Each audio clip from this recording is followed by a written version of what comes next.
Hammaga salom do'stlar, sizlar bilan To'g'ri kanali.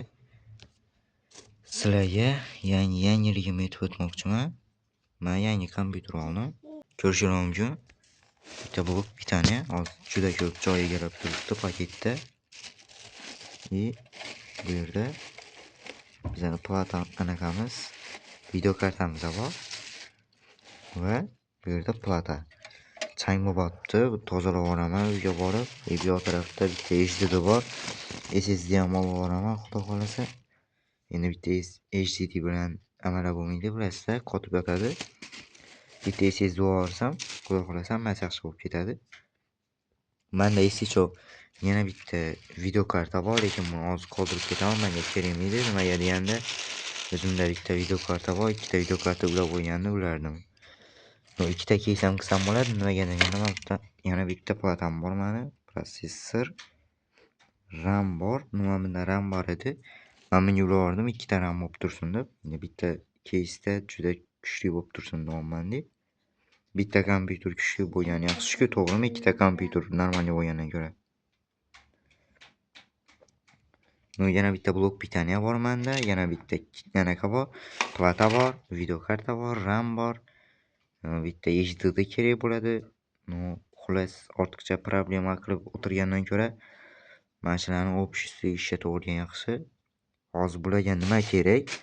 Menga hozir bularga keys kerak bo'pti. Keys общий bularni o'zini ko'p qo'yishimga korpus kerak bo'pti. Va bitta monitor olaman. Xudo xolasa monitor bor. Hozircha monitorni bor deb hisoblasak ham bo'laveradi.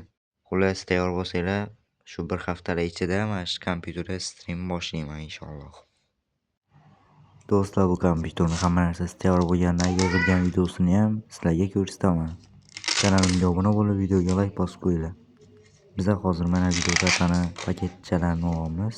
Paketni ochamiz, yap-yangi. To'g'ri eski, lekin yap-yangi. Nimaga deganda hali ishlatilmagan, ko'rishingiz mumkin, pat-patini.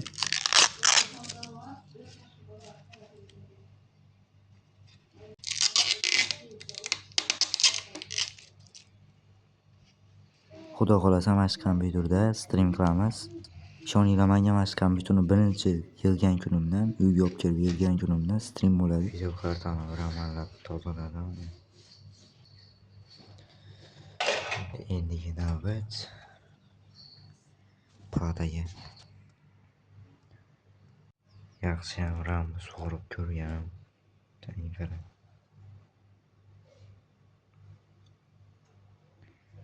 Voy bu. Videoning davomi mana shu videoga 200 ta prosmotr kelganda qo'yiladi. Kelgusi videoda mana shu kompyuterni yig'ganimni ko'rsatib o'taman va sizlarga yig'ishni polni o'rgatib o'taman.